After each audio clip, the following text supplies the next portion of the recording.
재미있는 고전 이야기. 오늘은 부처님 오신 날 특집으로 우리 절에 얽힌 옛 이야기를 들려드리겠습니다. 신륵사에 전해오는 이야기. 신륵사는 경기도 여주에 있는 역사가 오래된 절입니다. 신륵사라는 이름에 대해서는 여러 이야기가 전해지는데 그 중 하나가 나홍선사에 관한 이야기입니다. 고려 고종 때 강 건너편 마을에 거칠고 사나운 용마가 자주 나타나 마을 주민들을 괴롭혔다고 합니다. 나홍선사가 신력으로 용마에게 굴레를 씌워 고삐를 잡으니 순해졌다고 합니다. 이 때문에 신력의 신자와 말을 통제하고 다스린다는 뜻의 륵자를 써서 신륵사라고 불리게 되었다고 합니다. 그럼 또 다른 이야기를 들어볼까요? 구렁이가 된 여인. 둥그런 해가 동산 위로 얼굴을 내밀자 부채살 같은 햇살이 사방으로 힘차게 뻗었습니다. 산 허리를 감았던 안개가 슬슬 자취를 감추자 산마을의 모습이 서서히 드러났습니다. 이번에는 기필코 과거에 급제해야 할 텐데 병 안에 계신 늙으신 어머니에게 어쩌면 마지막 효도가 될지도 모를 일이야. 젊은이는 짐을 꾸려서 어깨에 맸습니다. 젊은이가 짐을 꾸릴 무렵 안방에서는 늙으신 어머니가 고개를 갸웃거리고 있었지요. 아휴, 이상한 꿈도 있지. 오늘이 아들 과거 시험 날인데. 어머니! 젊은이가 어머니를 부르며 방문을 열었습니다. 그래, 오늘 과거 시험을 보러 떠나는 날이지. 내 걱정은 말고 어서 떠나거라. 네, 어머니. 다녀올 동안 몸 조심하십시오. 젊은이는 어머니에게 큰 절을 올렸습니다. 그래, 그런데 간밤의 꿈이 좀 이상하더구나. 무슨 꿈을 꾸셨습니까? 아니다. 내 몸이 허약해서 그런 꿈을 꾼 게지. 먼 길을 가야 할 몸인데 어서 떠나거라. 과거란 가장 편안하고 깨끗한 몸과 마음으로 임해야 할 것이니 여자를 멀리하고. 예, 어머니. 그럼 다녀오겠습니다. 곧 젊은이는 집을 나섰습니다. 강가로 이어지는 길 옆에는 우거진 갈대들이 강바람에 흔들거리고 있었습니다. 해가 중천에 떠오르자 날이 더워졌지요. 몇 걸음 안 가서 벌써 얼굴에는 땀이 흘렸고 바짓가랑이가 땀에 젖어 질척거렸습니다. 어우, 더워라. 젊은이는 강가로 내려가 보찜을 내려 놓았습니다. 그러고는 옷을 훌훌 벗어 옆에 있는 나뭇가지에 걸어놓고 얼굴을 푸덕푸덕 씻었지요. 한결 시원해졌습니다. 에라, 기양 쉬어가는 참에 밥이나 먹고 가자. 젊은이는 집에서 싸온 주먹밥을 꺼내어 먹었습니다. 배가 불러오자 서서히 졸음이 밀려오기 시작했습니다. 늙으신 어머니를 위해 땔감과 먹을 것 등을 마련하느라고 어젯밤에 거의 잠을 설쳤거든요. 얼마나 지났을까요? 깜빡 잠이 들었던 젊은이는 갑자기 섬뜩한 느낌이 들어 잠에서 깨어났습니다. 이런, 너무 잤구나. 젊은이는 얼른 나뭇가지에 걸어두었던 웃옷을 내렸습니다. 소매를 팔에 끼려던 젊은이는 고개를 갸웃거리면서 주위를 두리번 살펴보았습니다. 주위에는 잠들기 전과 조금도 다름이 없었지요. 이상하다. 분명히 이 주변에서 뭔가 일어나고 있었는데 꿈이었을까? 아니야. 생시 같기도 하고. 그때 강 한가운데에서 물고기 한 마리가 첨벙 소리를 내며 뛰어 올랐다가 떨어졌습니다. 그렇지. 저 강 한가운데였어. 젊은이는 물고기가 뛰어 올랐던 강 한가운데를 가만히 들여다 보았습니다. 거울같이 맑은 강물 아래에는 물풀들이 일렁거리고 있었고 그 사이로 물고기들이 은비늘을 반짝거리며 한가롭게 헤엄치고 있었습니다. 젊은이는 두 손을 물속으로 집어넣어 강물을 움켜쥐어 보았습니다. 시원한 촉감과 함께 손바닥에 들어왔던 물들이 주르르 흘러내렸지요. 이상하다. 저 물고기는 아닌 것 같고 분명히 뭔가가 있었는데 무엇이었을까? 젊은이는 아직도 고개를 갸웃거렸습니다. 뭔가 잡힐 듯 하면서도 도무지 생각이 떠오르지 않았습니다. 강에서는 찰랑거리는 물결 소리가 들려왔습니다.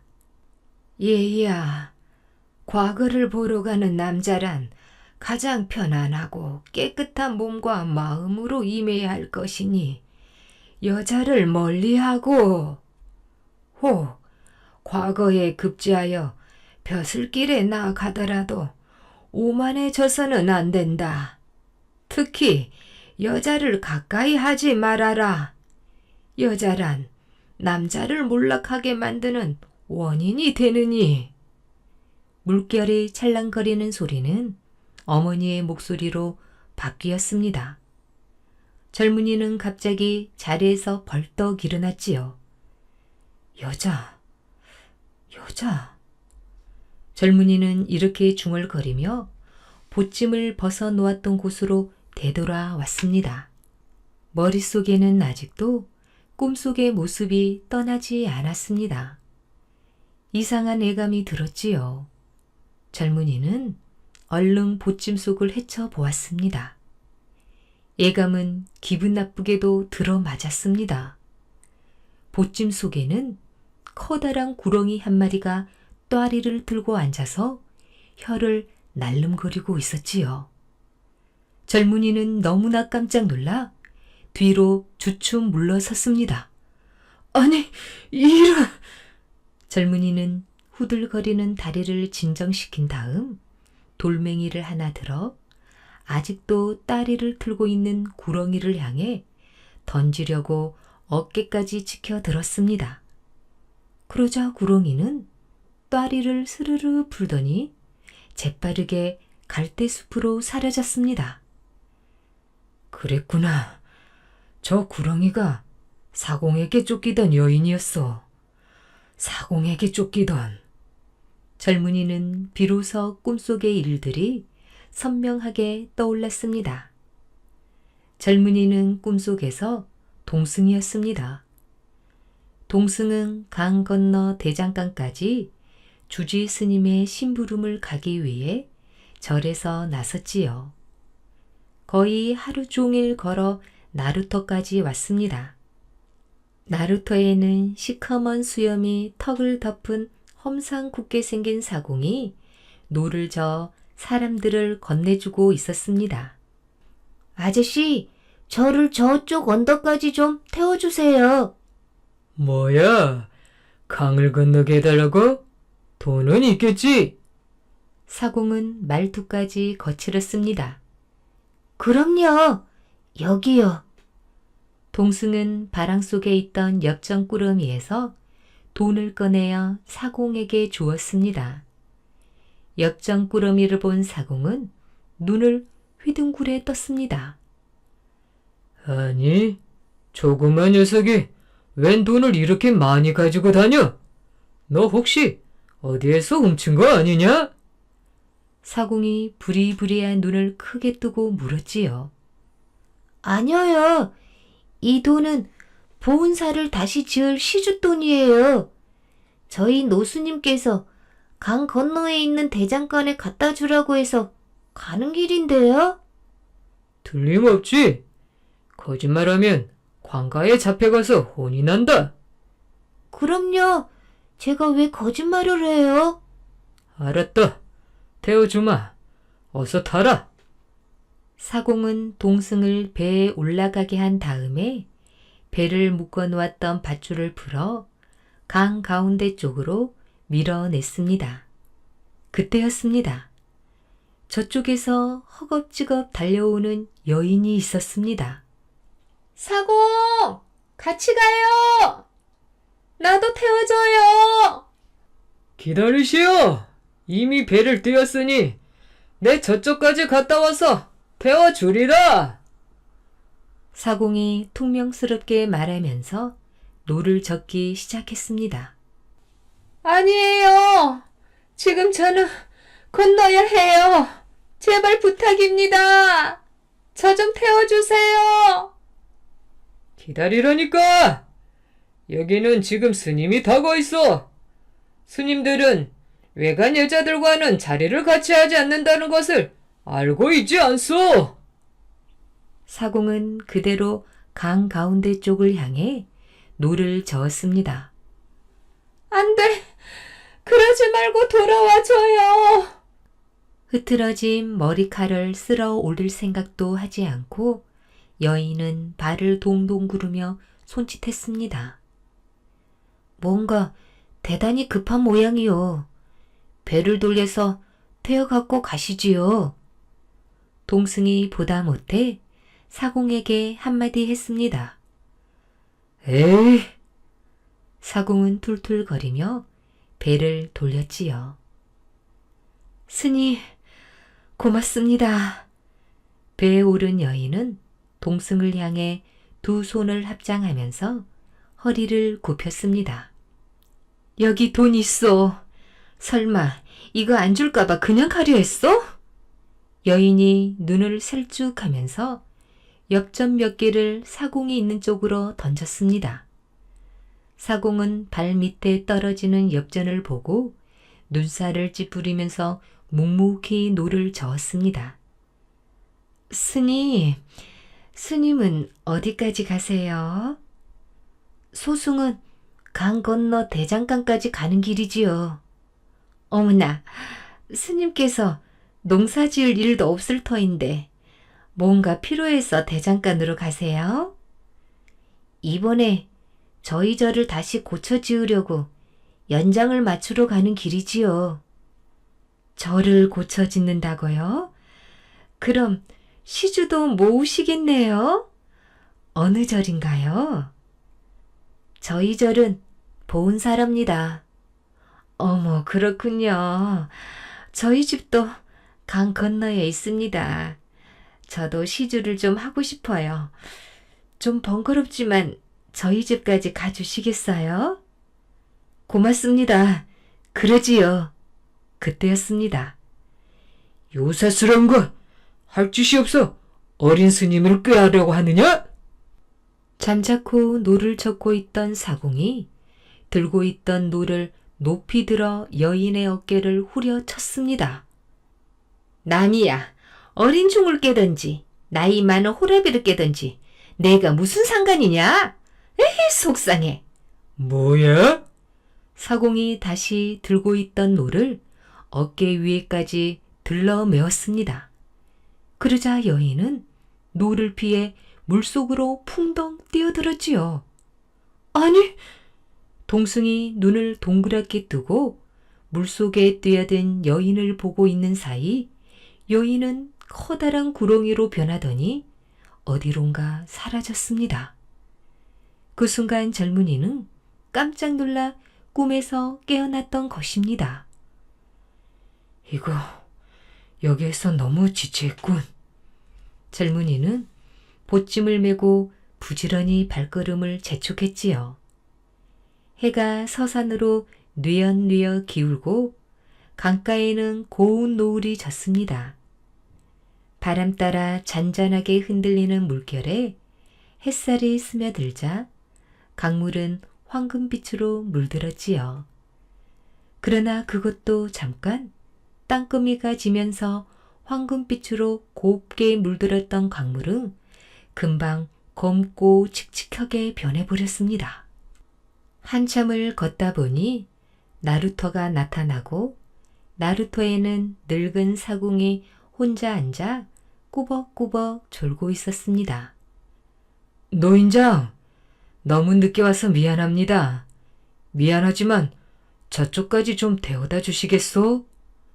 젊은이의 말을 들은 늙은 사공이 눈을 번쩍 뜨고 고개를 들었지요. 그럽시다. 어서 타시오. 사공은 곧 배를 강물에 띄웠습니다. 젊은이는 배 위로 올라갔지요.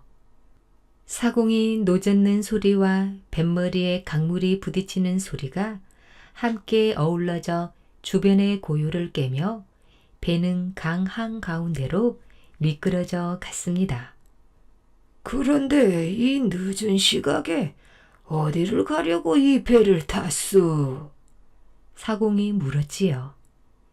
과거 시험을 보러 가는 길이지요. 나루를 건너가면 인가가 없는데 어디서 주무시려? 집이 없다니요? 젊은이는 사공의 얼굴을 보며 의아한 표정을 지었습니다. 그런데 이상한 일이었습니다. 사공의 얼굴이 꿈속에서 본 사공의 얼굴과 거의 비슷했지요. 꿈속에서 보다 조금 늙었을 뿐 같은 사람처럼 보였습니다. 모르셨소. 여기에서 30리 안에는 인가가 없다우. 태우고 가면서도 자꾸 이상한 생각이 들어서. 이상하다. 전에도 늘 이 나루터를 건너 다녔는데 어르신, 여기가 여강 나루터가 아닌가요?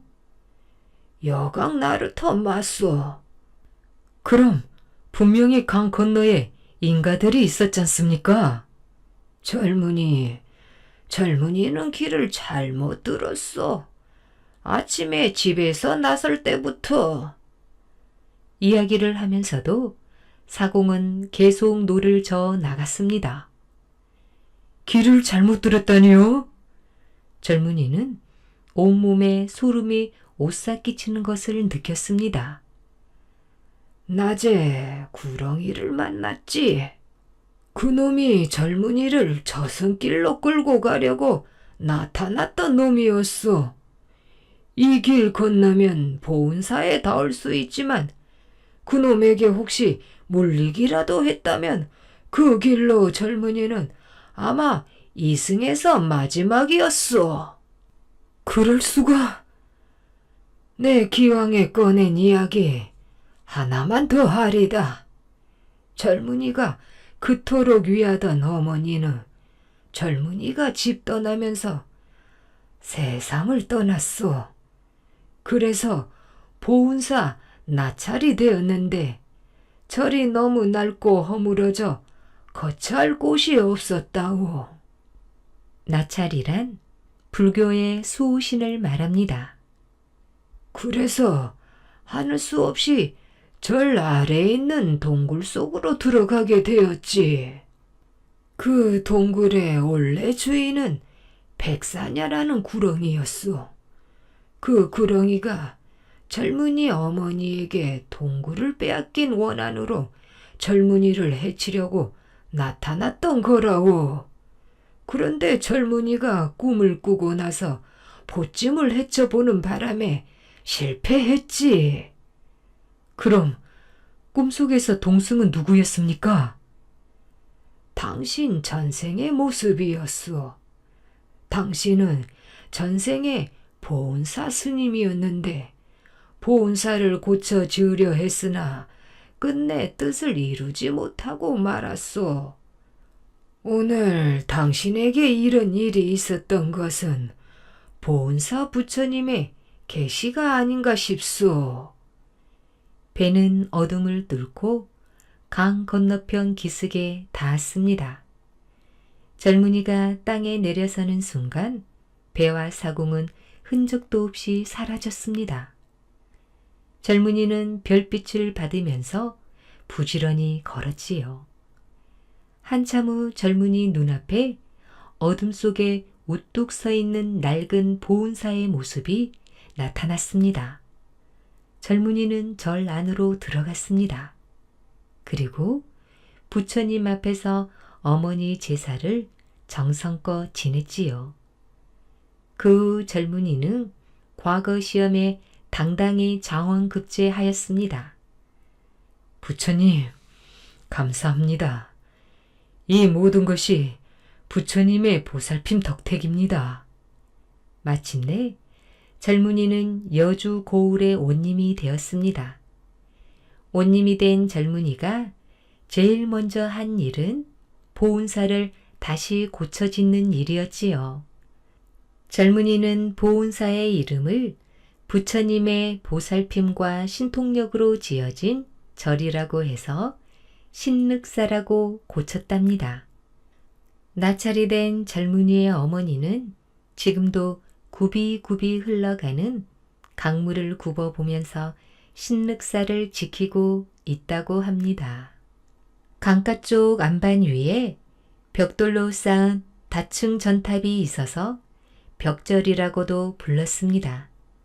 고려 말에 큰 스님 나홍선사가 머무르면서 한층 더 유명해지고 규모도 많이 커졌다고 합니다. 화려한 극락전을 비롯하여 조사당 명부전, 다층 석탑, 다층 전탑, 석종, 대장각 기비 등 보물로 지정된 문화재 8점을 볼 수 있습니다.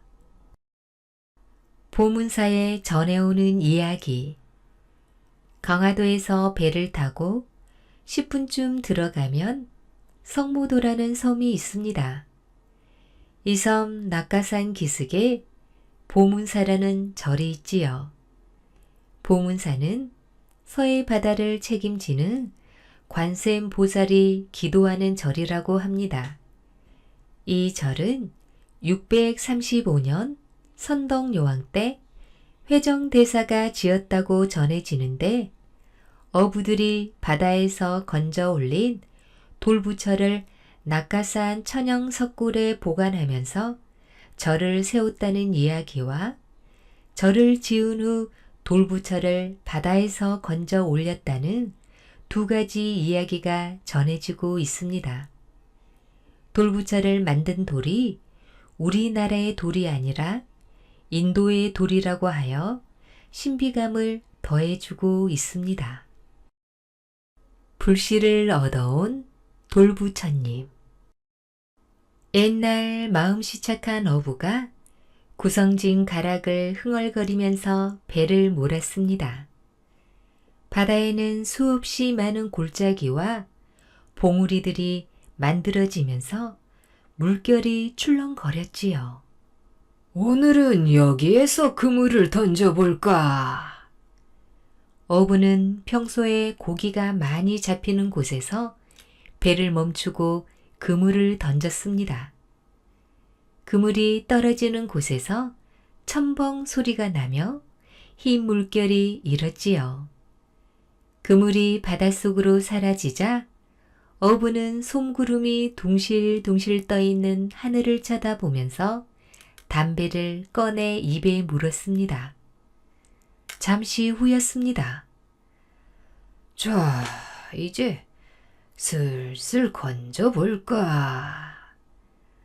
어부는 팔뚝을 걷어붙이고 그물을 당기기 시작했지요. 그물이 묵직했습니다. 옳으니 오늘은 고기들이 듬뿍 잡혔나 보다. 으쌰, 어이구, 그물이 찢어질 것 같구나. 어부의 입가에 싱글벙글 웃음이 번졌습니다. 어부는 또다시 노랫가락을 흥얼거리며 그물을 잡아당겼지요. 좀처럼 당겨지지 않던 그물이 바다 밖으로 모습을 드러냈을 때 어부는 눈을 의심했습니다. 은빛 비늘을 퍼덕이는 고기들이 가득 들어있을 거라 생각했던 그물 속에는 돌덩이들이 소복하게 들어있었지요. 에헤이, 아니 이게 뭐야? 잡히라는 고기는 한 마리도 안 잡히고 재수없게 실에 웬 돌덩이들이야? 어부는 신경질을 버럭 내면서 돌덩어리들을 전부 바다에 던져버렸습니다. 다음 날이었지요.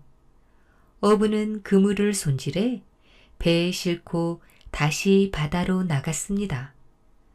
그런데 오늘도 어제처럼 그물 속에는 돌덩어리들이 소복하게 들어있었습니다. 에헤, 이상하다. 웬 돌덩어리들이 자꾸 걸리는 걸까? 어부는 또 신경질적으로 그물 속에 들어있는 돌덩어리들을 전부 바다에 던졌습니다. 모두 22개였지요. 사흘째 되던 날도 똑같은 일이 벌어졌습니다. 에이, 정말로 재수없군 그래. 어쩌자고 날마다 잡히라는 고기는 안 잡히고 돌덩어리만 걸려든담. 어부는 또 툴툴거리며 돌들을 전부 버렸습니다. 그날 밤이었습니다. 어부는 저녁을 먹고 잠자리에 누워 곧 잠이 들었지요. 한밤중이 되었습니다. 갑자기 눈앞이 환해지는 바람에 어부는 눈을 번쩍 떴습니다. 하얀 옷을 입고 커다란 지팡이를 든 노수님이 눈부신 빛을 타고 집 안으로 들어왔습니다. 어리석은 중생아, 내가 사흘 동안 버린 돌이 무엇인지 알고 있느냐? 예? 우리는 멀리 인도에서 이 나라를 찾아와 머물 곳을 찾던 중이었느니라. 그런데 어리석게도 그걸 모르고 그냥 버리다니. 모르고 한 짓이니 탓하지는 않겠다. 우리가 온 목적은 이 나라의 부처님 가르침을 널리 펴는 것이니 내일 다시 우리를 찾아 낙가산으로 올라가다오. 거기에 우리가 머물 곳이 있을 것이니라. 우리가 머물 곳까지만 데려다 주면 너는 물론 너의 후손들까지 길이 복을 받고 잘 살게 될 것이다. 스님, 그곳이 어딘지 어떻게 알고 찾아갑니까? 어부가 깜짝 놀라 물었지만 노스님은 빙그레 웃으면서 빛을 타고 오던 길로 날아가 버렸습니다. 스님! 스님! 어부는 스님을 쫓아가면서 큰 소리로 부르다가 꿈에서 깨어났습니다. 이상하다. 어찌 꿈이 이리도 생생할꼬. 어부는 아침을 먹고 바다로 나가서 그물을 던졌습니다. 한참 후 그물을 건져 올렸는데 그물 속에는 며칠 동안 계속 보았던 돌들이 들어있었습니다. 그런데 얼핏 보기에는 돌이었지만 자세히 보니 잘 다듬어진 부처의 얼굴이었습니다. 어이구, 이런 줄 모르고 죄송합니다. 죄송합니다. 간세무살. 어부는 조심스럽게 돌을 배에 싣고 노를 저었습니다. 그리고 간밤에 꿈속에서 노수님이 일러준 낙가산으로 올라갔습니다. 한참 올라가다 보니 아담한 동굴이 있었는데 거기에는 이미 자리가 마련되어 있었습니다. 옳거니 이분들이 영원히 머물 자리가 바로 여기구나. 어부는 자리 하나하나에 돌을 놓았습니다. 신기하게도 자릿수와 돌의 수가 똑같았습니다. 이렇게 해서 이 자리에는 보문사라는 절이 지어지게 되었습니다. 어느 해 겨울이었습니다. 아침부터 갑자기 쏟아진 눈은 해가 질 무렵에도 그칠 줄을 몰랐지요. 벌써 눈은 사람들 허리까지 찰 만큼 수북수북 쌓였습니다. 스님, 어떻게 하지요? 보문사 부엌 살림을 맡은 스님이 바삐 주지 스님을 찾아왔습니다. 무슨 일이냐? 부엌에 불씨가 꺼졌습니다. 그 당시에는 성냥 같은 게 흔하지 않았지요. 부엌 아궁이 속에 항상 불씨를 남겨두었다가 그걸 비워서 밥을 지어 먹곤 했습니다. 뿐만 아니라 부처님 전에 촛불도 그 불씨로 켜고 책을 읽을 때에도 그 불씨가 있어야 방 안의 어둠을 밝힐 수가 있었습니다. 뭐라고? 불씨를 꺼뜨렸어? 주지 스님은 꾸중을 하면서 부엌으로 달려가 보았습니다. 아궁이마다 뒤져 보았지만 시커먼 아궁이에서는 찬바람만 싱싱 불었지요. 그러기에 불씨 돌보기를 목숨 돌보는 것만큼 주의하라고 했거늘. 사람이 이렇게 많은데 어쩌다가 일을 이 지경으로 만들었단 말이냐. 30명 가까이 되는 스님들은 아무 소리도 못하고 주지 스님의 꾸중을 들었습니다. 죄송합니다, 스님. 담당 스님은 어깨를 움츠리며 더 어찌할 바를 몰랐습니다. 참, 마을에 가서 불씨를 얻어오려 해도 눈이 막혀서 내려갈 수도 없는 일이고, 이 눈이 다 녹기를 기다리려면 한 달은 넘게 걸릴지도 모르는데, 그 사이에 우리 식구들은 뭘 먹으며 이 엄동설 안에 방바닥 주인은 어떻게 한담?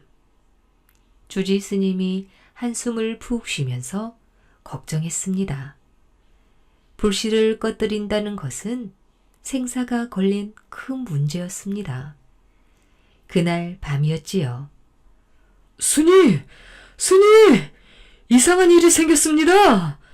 아궁이에 불이 절로 붙어서 활활 타고 있어요! 뭐라고? 아궁이에서 불이 활활 탄다고? 예, 스님! 조금 전까지 완전히 꺼졌던 아궁이에서 무슨 불이 탄다고 그러느냐? 혹시 내가 잘못 본 게 아니냐? 아닙니다, 스님. 제 이 두 눈으로 분명히 보고 왔습니다. 아니, 다른 스님들도 전부 보고 눈을 휘둥그레 뜨고 있는데요. 설마... 주지 스님은 서둘러 부엌으로 달려갔습니다. 정말이었습니다. 조금 전까지만 해도 불이 꺼져 있던 시커먼 아궁이에서 시뻘건 불꽃이 활활 타고 있었습니다. 아니, 이게 어떻게 된 일이냐? 조금 전까지만 해도 불이 없었지 않았느냐? 부엌에서 이상한 소리가 나는 것 같아서 나가보니 아궁이에서 불이 활활 타고 있었습니다. 그들은 서둘러 저녁을 지었습니다. 이렇게 해서 스님들은 다행히 굶주림과 추위를 면할 수 있었지요. 한 달이 지난 어느 날이었습니다. 눈이 녹고 길이 뚫리자 주지 스님은 마을에 내려갔다가 평소에 친하게 지내는 집에 잠깐 들렸지요. 주인은 스님을 보자 대뜸 꾸짖듯이 말했습니다. 아니 스님, 그런 법이 어디 있어? 그런 법이라니요. 한 달 전에 눈이 아주 많이 오던 날 있지 않았어. 아무리 아궁이에 불이 꺼졌기로 그 어린 동자에게 불씨를 구해오라고 마을로 내려보낸단 말입니까? 어린 동자? 어린 동자라니. 나는 동자에게 불씨 얻어오란 말을 한 적이 없었는데. 동자가 그 많은 눈구덩이를 헤치고 분명히 내려왔는데 더구나 신발도 신지 않고 맨발로 말이요. 내 인정머리 없는 스님이라고 속으로 욕을 얼마나 했는지 아십니까? 그 이상한 일이네. 안 그래도 꺼졌던 불이 저절로 살아났기에 이상하다고 했었는데 누가 왔을꼬? 정말 주지 스님께서 시키지 않으셨단 말입니까? 그때 마침 우리 집에 팥죽을 쓰던 참이라 팥죽까지 먹이고 불씨를 주어서 보냈는데. 이상하다, 이상해. 그렇다면 혹시 주지 스님은 마을에서 올라와 부처 형상을 한 돌들을 모셔놓은 곳으로 가 보았습니다. 22번의 부처님 중에서 입가에 시뻘건 팥죽이 묻어있는 부처님이 있었습니다. 부처님께서 우리 절 식구들을 모두 살리셨군요. 감사합니다. 감사합니다. 주지 스님은 두 손을 모아 그 자리에 무릎을 꿇었습니다. 주지 스님이 엎드려 합장을 하는 중에서도 그 부처님은 입가에 붉은 팥죽을 묻힌 채 빙그레 웃고 있었습니다. 보문사의 보문이라는 말은 관세음 보살이 어느 곳에서든지 부르기만 하면 적당한 모습으로 변해 나타난다는 의미를 지닌 말입니다. 보문사는 고려가 수도를 광화도로 옮겼을 때 잠깐 사람들의 관심을 받았으나 그 뒤로는 오랫동안 잊혀져 사라질 위기에 있었지요. 1812년에 홍봉장에 의해 다시 지어져 옛 모습을 되찾을 수 있었답니다. 바다에서 건져 올렸다는 22채의 난상이 보존되어 오고 있습니다. 상원사에 전해오는 이야기. 강원도 평창군에 있는 오대산 상원사는 신라 성덕왕 때 지어진 절로 보청과 효명이라는 두 왕자가 이곳에 머물면서 공부를 했다고 합니다. 이 절에는 조선의 7번째 왕이었던 세조 임금과 관련된 이야기가 많이 남아 있습니다. 세조 임금은 오랫동안 병으로 고생을 하였는데 그 중에서도 몸에 난 종기 때문에 가장 힘들어 했습니다. 그러던 어느 날 세조가 절에 가기 위해 이곳을 지나는데 문수동자가 나타나 목욕을 시켜주는 바람에 병이 깨끗하게 나았다고 합니다. 그때 모신 문수동자상이 지금도 상원사에 찾아오는 사람들을 정답게 맞아주고 있습니다. 문수동자를 만난 임금님. 하늘을 찌를 듯한 전나무들이 우뚝우뚝 서 있었습니다. 전나무 사이에는 숱한 세월을 흘러보낸 노송들이 바람에 일렁거렸지요. 숲 사이에 가르마처럼 난 길로 임금을 태운 가마 행렬이 천천히 오르고 있었습니다. 에휴, 온몸이 또 근질거리는구나. 세상에 이보다 더 큰 고통이 있을까? 가마 안에 탄 임금은 얼굴을 찌푸리며 몸을 움찔거려 보았습니다. 한번 근질거리기 시작한 몸은 야속할 정도로 가려웠지요. 생각 같아서는 근질거리는 부분마다 손을 넣어 마구 긁어버리고 싶었지만 긁고 나면 온몸이 피투성이가 될 뿐 아니라 아픔이 더 심해지기 때문에 그렇게 할 수도 없었습니다.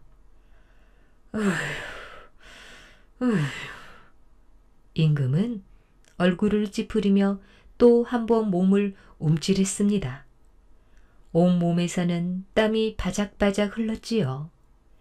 임금은 눈을 찔끔 감았습니다. 하룻밤 꿈처럼 훌쩍 흘러간 세월이었습니다. 처음에 임금의 자리에 오를 때에는 정말로 백성들을 위한 왕이 되려고 마음먹었지요. 그런데 뜻대로 되지 않았던 지난 세월이었습니다.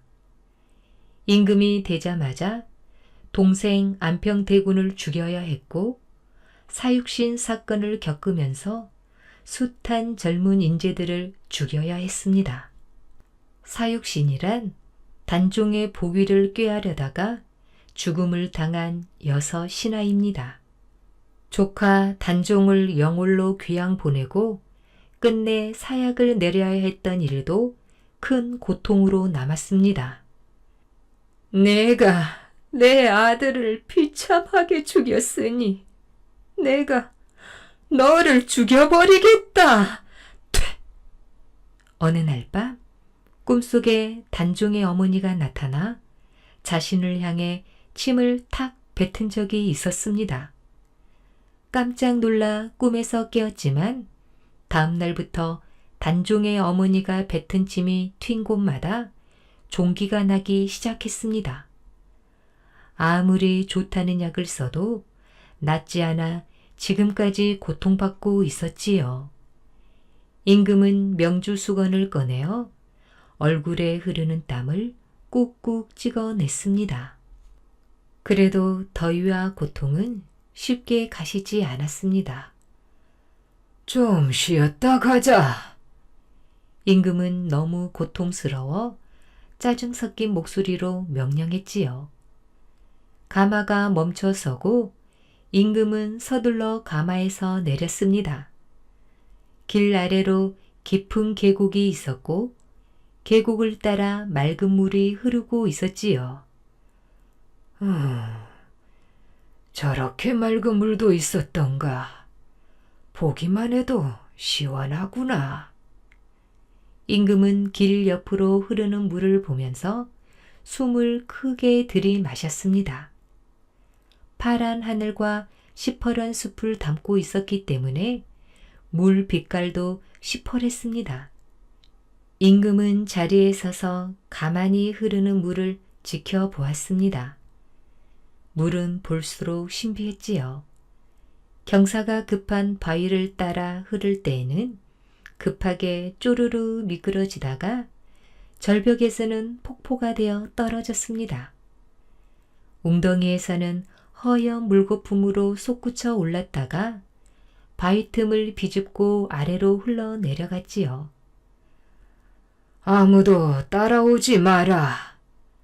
한참 동안 물을 바라보고 있던 임금은 이렇게 말하고는 계곡 아래쪽으로 내려갔습니다. 몇몇 내시들과 신하들이 잰 걸음으로 몇 걸음 따라가다가 임금의 호통을 듣고 멈칫했지요. 아무도 따라오지 않는 것을 확인한 임금은 계곡 깊숙한 곳으로 몸을 숨겼습니다. 하얀 물거품을 일으키면서 흐르는 맑은 물이 자꾸만 들어오라고 유혹하는 것 같았지요. 임금은 옷을 훌훌 벗어서 나뭇가지에 걸었습니다. 그러고는 옥을 갈아 흘려놓은 듯한 맑고 푸른 웅덩이 속으로 들어갔습니다. 이렇게 시원할 수가. 임금은 스르르 눈을 감았지요. 온몸으로 느껴지던 고통과 짜증들이 사라지고 하늘로 훨훨 날아갈 듯이 몸과 마음이 가벼워졌습니다. 그때였습니다. 얼굴이 해맑은 아이 하나가 쪼르르 다가왔습니다. 등을 밀어드리겠습니다. 아이는 물을 끼얹어 가며 임금의 등을 밀기 시작했습니다. 그런데 이상한 일이 벌어졌습니다. 팔, 다리, 허리, 목, 얼굴, 아이의 손길이 닿는 곳마다 그동안 여러 해 동안 고통을 주었던 종기들이 씻은 듯이 사라지는 것이었습니다. 오, 시원하다. 시원한 지구. 임금의 입에서는 연신 즐거운 환호성이 튀어나왔습니다. 한참 동안 아이에게 몸을 내맡겼던 임금은 벌거벗은 몸을 보여주었다는 생각에 조금씩 부끄러워지기 시작했지요. 고맙구나. 그런데 나중에 사람들에게 임금의 벌거벗은 몸을 보았다고 소문내면 안 되느니라. 임금이 아이를 돌아보며 부탁했습니다. 예, 절대로 소문내지 않을 테니 염려 마십시오. 대신 임금님께서도 어디에 가서 소문내지 마십시오. 문수 동자를 만났다는 사실을요. 문수란 법화경에 나오는 네 보살 중 하나로 지혜를 상징합니다. 뭐라고? 임금은 깜짝 놀라 다시 고개를 돌렸으나 등 뒤에는 아무도 없었습니다. 임금이 벌떡 일어나 사방을 둘러보았지만 근처 어디에도 동자의 모습은 보이지 않았지요. 자신의 몸을 살펴보았더니 조금 전까지 죽을 만큼 고통을 주던 종기들이 깨끗이 사라지고 없었습니다. 이럴 수가. 이럴 수가. 임금의 눈에서는 기쁨의 눈물이 흘러내렸습니다. 임금은 옷을 입고 물 밖으로 나가서 다시 가던 길을 재촉했습니다.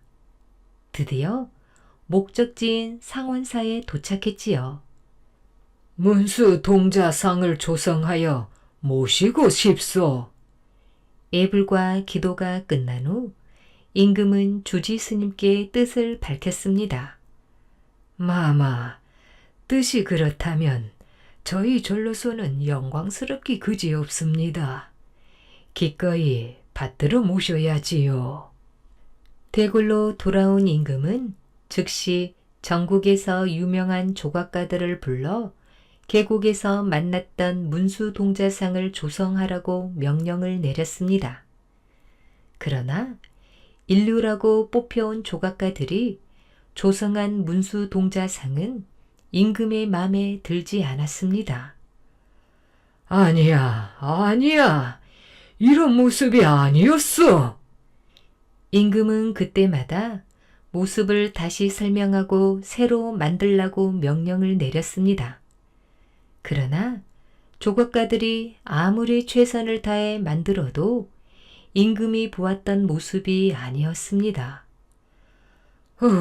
참, 이렇게 힘든 일인가? 임금이 한숨을 푹 내쉬었습니다. 그러던 어느 날이었습니다. 어떤 남루한 옷차림을 한 노인이 대궐로 찾아왔습니다. 마마께서 문수 동자상을 조성하신다고 하셨어. 어서 안으로 모셔라. 연락을 받은 임금은 서둘러 노인을 안으로 데리고 오라고 했습니다. 대궐 안으로 들어오는 노인을 본 사람들은 전부 얼굴을 찌푸리며 고개를 돌렸습니다. 아니, 저런 꾀재재한 몸으로 거룩한 문수 동자를 만들겠다고? 글쎄 말이야. 평생 세수 한 번 하지 않은 사람 같아. 사람들의 수군거림을 들으면서 노인은 임금 앞으로 나아갔습니다. 그대가 문수 동자상을 만들겠다고 왔소. 그렇습니다. 좋소. 최선을 다해 조성해 주시오. 임금의 부탁을 받은 노인은 그날부터 며칠 동안 밤낮으로 문수동자상을 조성했습니다. 드디어 완성이 되었지요. 마마, 문수동자상을 다 만들었사옵니다. 보시옵소서. 임금은 노인이 조성한 문수동자를 보았습니다. 임금님께서도 어디에 가서 소문내지 마십시오. 문수동자를 만났다는 사실을요. 임금은 그날 계곡에서 만났던 문수동자가 다시 나타난 것 같은 착각을 느꼈습니다. 방글방글 웃으면서 등에 종기를 닦아주던 티 없이 맑은 그 얼굴을요. 어쩌면 내가 그날 만났던 문수동자의 모습과 똑같구나. 똑같아. 참으로 그대의 재주는 대단하오. 임금은 노인의 손을 덥석 잡으면서 칭찬을 해 주었습니다. 노인은 빙그레 웃더니 갑자기 문수보살로 변하면서 사라졌습니다. 어이구, 내가 진작에 몰라봤구나. 임금은 문수보살이 사라진 하늘을 향해 두 손을 모아 합장했습니다. 임금은 문수동자를 모실 때 필요한 자금, 자줏빛 비단, 불경, 부처의 가르침을 적어 놓은 책, 저고리, 발언문, 부처에게 소원을 비는 내용을 적은 글 등을 상원사에 보냈습니다. 몇 년이 흘러 임금은 다시 상원사를 찾게 되었지요. 문수동자상이 있는 법당 안으로 들어가려고 문지방을 막 넘는 순간이었습니다. 어디선가 고양이 한 마리가 나타나 임금의 바지자락을 물고 법당 안으로 못 들어가게 하였습니다. 주지 스님을 비롯하여 임금을 모시던 호위 신하들의 얼굴이 새파랗게 질렸지요. 이놈, 어서 그걸 놓고 물러서지 못하겠느냐? 주지 스님이 고양이를 향해 소리를 질렀습니다. 호위 병사들도 고양이를 잡으려고 달려들었지요. 그러나 고양이는 악착같이 임금의 옷자락을 물고 놓지 않았습니다. 나를 한사코 못 들어가게 하는 걸 보면 이유가 있을 것이다.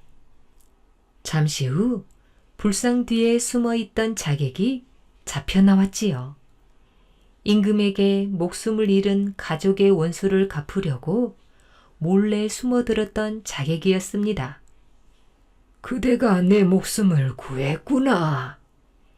임금은 고양이를 가슴에 안고 쓰다듬어 주었습니다. 주지는 들으시오.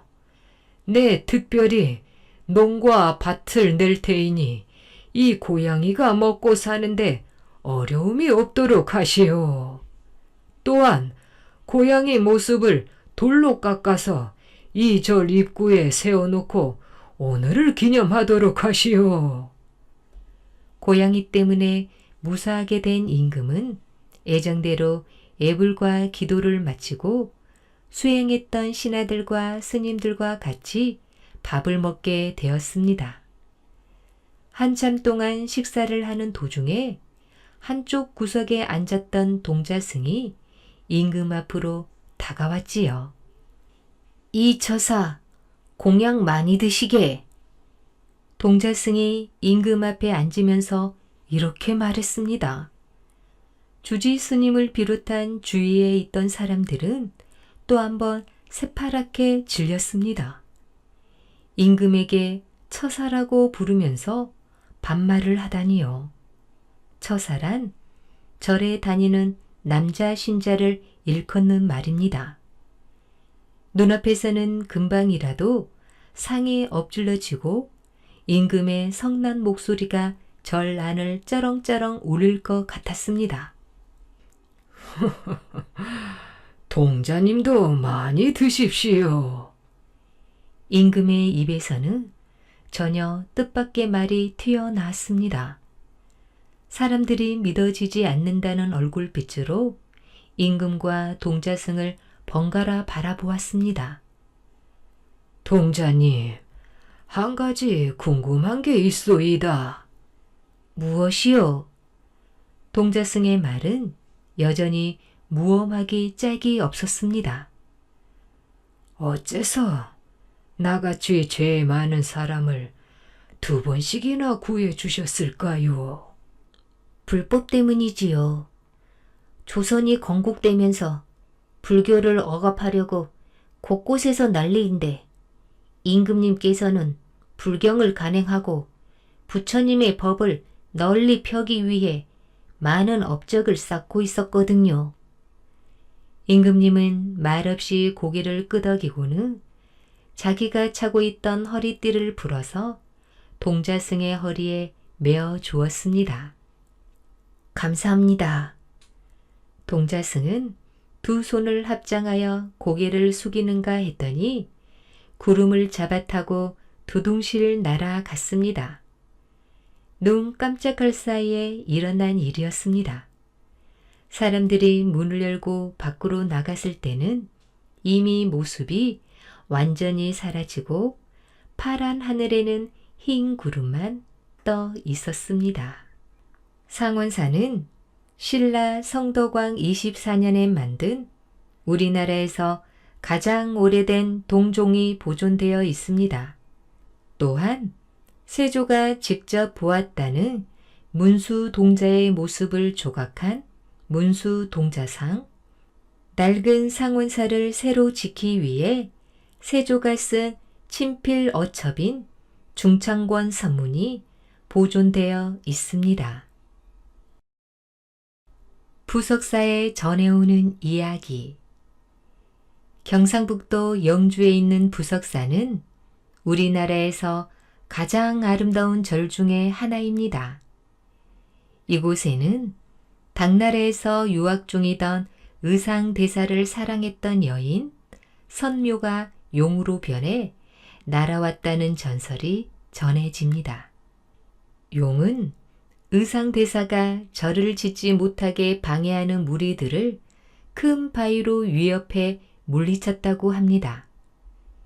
부석이란 말은 공중에 뜬 바윗돌이라는 뜻으로 지금도 절 옆에에는 그때 용이 사용했다는 커다란 바윗돌이 놓여 있습니다. 하늘에 뜬 바윗돌. 스님, 도저히 견딜 수가 없습니다. 스님을 사랑하는 마음을 제 힘으로는 다스리지 못하겠습니다. 선묘 아가씨는 무릎을 꿇고 의상 스님 앞에서 속마음을 털어놓았습니다. 스님을 남몰래 사랑하면서 가슴을 알아온 것이 언제부터인지 모릅니다. 선묘 아가씨는 의상 스님이 머무는 집의 딸이었습니다. 몇 번이고 사랑을 고백했지만 그때마다 의상 스님의 마음은 한결같았지요. 아가씨, 나는 이미 부처님의 가르침을 배우기 위해 출가한 몸입니다. 다른 좋은 낭군 만나서 행복을 찾으십시오. 스님, 스님께서 저를 받아주시지 않는다면 스님의 제자라도 되게 해주십시오. 평생 동안 스님을 모시겠습니다. 선묘 아가씨의 눈에서 주르르 눈물이 흘러내렸습니다. 공부하는 중이 제자라니 당치 않소. 부처님의 가르침에 뜻을 두었다면 이 책을 읽어보시오. 부처님의 진리가 이 속에 있소이다. 의상 스님은 읽고 있던 책을 한 권 건네 주었습니다. 스님께서 전해주시는 것이니 목숨처럼 아끼면서 읽겠습니다. 이 책을 다 읽어서 그 뜻을 알 때가 되면 제 뜻도 받아주십시오. 의상 스님에게 향하는 선묘 아가씨의 마음은 누구도 꺾을 수가 없을 만큼 강했습니다. 책을 들고 나온 선묘 아가씨는 바로 책을 읽기 시작했지요. 스님을 향한 사랑의 마음으로 책을 읽기 시작했지만 책을 읽다 보니 책 속에 담긴 부처님의 진리를 깨닫기 시작했습니다. 얼마 후 의상 스님은 다른 절에 있는 스님을 찾아가기로 결심했습니다. 그 스님에게 가르침을 받기 위해서였지요. 스님, 꼭 가야만 하나요? 선묘 아가씨는 한사코 의상 스님을 붙잡으려고 애썼습니다. 난 어차피 부처님 가르침을 배우려고 이 먼 중국 땅까지 왔소이다. 그 스님을 찾아가 부처님 가르침을 더 배워야겠습니다. 그럼 저도 스님을 따라가겠습니다. 공부가 끝나면 들릴 테니 그 사이에 내가 준 책을 읽고 있으십시오. 꼭 오셔야 돼요. 다시 오실 때까지 기다리겠습니다. 이렇게 선묘 아가씨와 헤어진 의상 스님은 새로운 스승 밑에서 10년 가까이 공부하였습니다. 이제 더 배울 것이 없으니 우리나라로 돌아가자. 우리 신라 땅에는 지금 많은 사람들이 고통을 받고 있을 텐데 부처님의 가르침을 널리 펴서 가난과 무지에서 벗어나게 해야지. 마침내 공부를 마친 의상 스님은 우리나라로 돌아가기로 결심했습니다. 가는 길에 선묘 아가씨가 사는 마을에 들렀으나 마침 아가씨는 집에 없었지요. 그동안 베풀어 주신 은혜 감사합니다. 행복하게 사십시오. 의상 스님은 선묘 아가씨의 아버지 어머니에게 그동안 돌봐주신 거에 대해 감사했습니다. 고국으로 돌아가시는 겁니까? 네, 고국을 떠난 지 10년이 되었습니다. 이제는 돌아가 우리나라에도 불법을 널리 알려야지요. 안녕히 가십시오. 스님은 고국에 돌아가셔도 많은 사람들에게 법을 펴는 큰 별이 되실 겁니다. 의상 스님은 그들과 작별 인사를 하고 자리에서 일어섰습니다. 뭐라고? 스님이 다녀가셨다고? 벌써 부둣가로 가셨다고? 뒤늦게 소식을 들은 선묘 아가씨는 그동안 준비해 두었던 스님의 옷과 필요한 물건들을 사서 부둣가로 달려갔지요. 그러나 이미 배는 바다 한가운데에서 파도를 헤치며 나아가고 있었습니다. 소녀가 스님을 위해 준비한 옷입니다. 이 상자가 저 배에 닿을 수 있도록 부처님께서 도와주십시오. 선묘 아가씨는 들고 있던 상자를 바다로 던졌습니다. 마침 바람이 휙 불었지요. 상자는 이리저리 파도를 따라 의상 스님이 타고 있는 배에까지 닿았습니다. 상자가 배에 닿는 것을 본 선묘 아가씨는 다시 두 손을 모으고 합장을 하며 빌었습니다. 제 몸을 용으로 바꿔 주십시오. 스님께서 무사히 귀국하셔서 법을 널리 펴실 수 있도록 도와드려야 합니다. 선묘 아가씨는 이렇게 말하고는 의상 스님이 타고 있는 배를 향해 바다로 풍덩 뛰어들었습니다. 그리고 용이 되었습니다. 의상 스님이 탄 배가 바다 한가운데쯤 왔을 때 갑자기 거센 바람이 불면서 산더미 같은 파도가 일어났습니다. 잔잔하던 파도가 갑자기 왜 이럴까? 바람은 점점 더 강하게 불었고 파도는 점점 더 거칠게 일어났습니다. 금방이라도 배는 바닷속으로 휩쓸려 버릴 것 같았지요. 그때였습니다. 커다란 용 한 마리가 바다 한가운데에서 불쑥 나타났지요. 용으로 변한 선묘 아가씨였습니다. 스님, 힘들더라도 조금만 참으세요. 지금 바닷속에 못된 괴물이 스님이 큰 공부를 마치고 돌아가는 걸 질투해서 못 돌아가게 하려고 파도를 일으키고 있어요. 제가 그 괴물을 처치하겠습니다. 용은 다시 바다 한가운데로 들어갔습니다. 잠시 후 바다는 더 심하게 요동쳤지요. 사람들은 휘몰아치는 파도에 이리저리 흔들리는 배를 간신히 의지한 채 비명을 질렀습니다.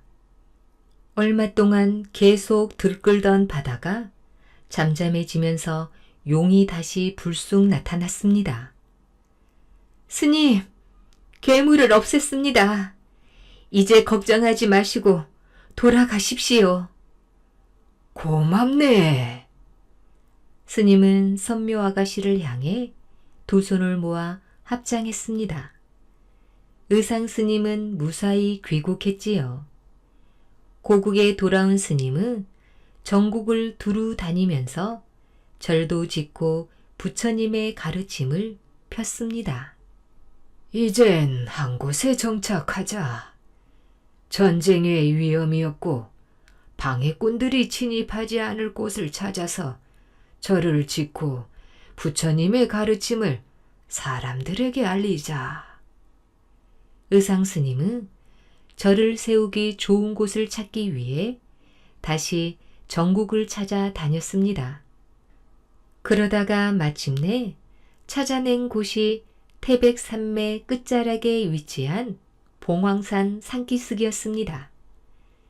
뒤로는 산이 포근하게 감싸안고 앞은 확 트인 곳이었지요. 옳지. 여기라면 천년 만년 부처님의 가르침을 전할 수 있는 터다. 이제는 안심해도 되겠다. 의상 스님은 거기에 절을 짓기로 마음먹었습니다. 스님은 목수들을 불러 터를 닦기 시작했지요.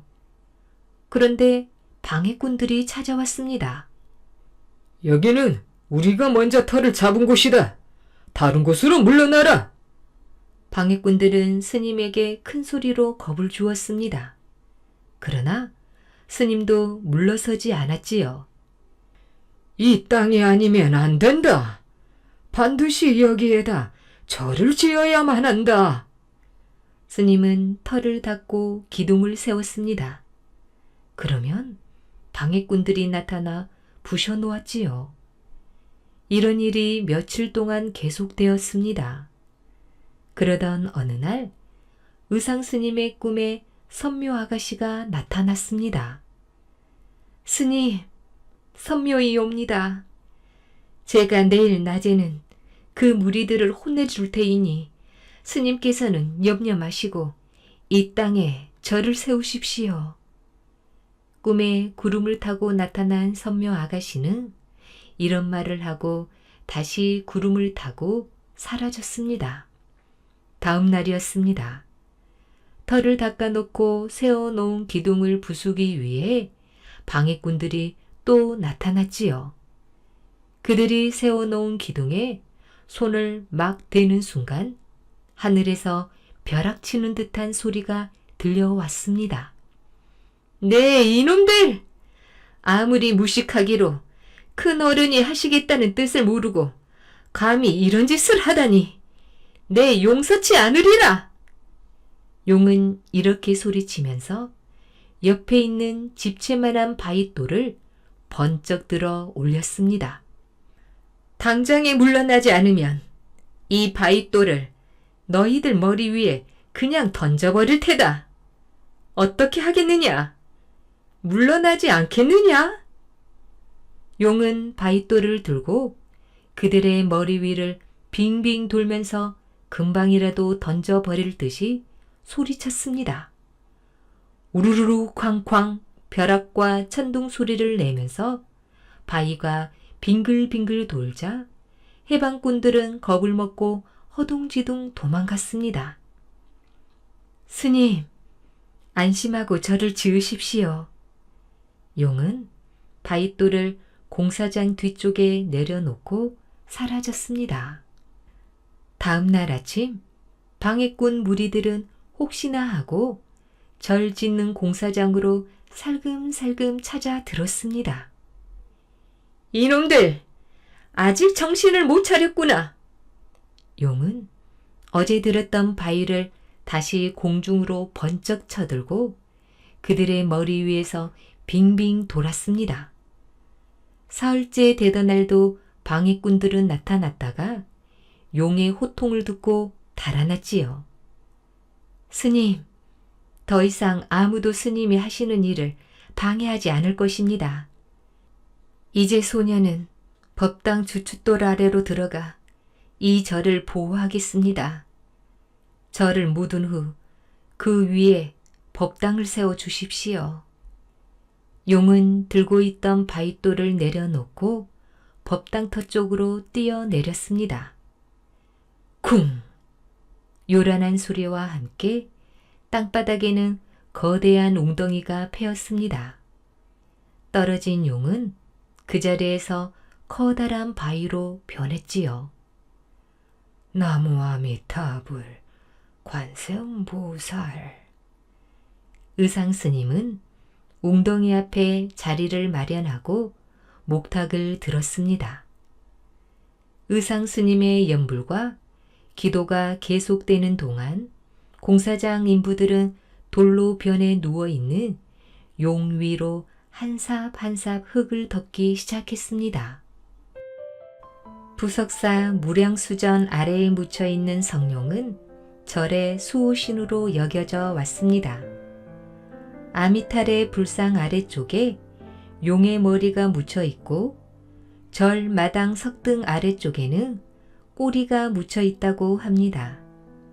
실제로 이 절을 보수할 때 성룡이 묻힌 것을 보았다는 이야기가 전해지고 있답니다.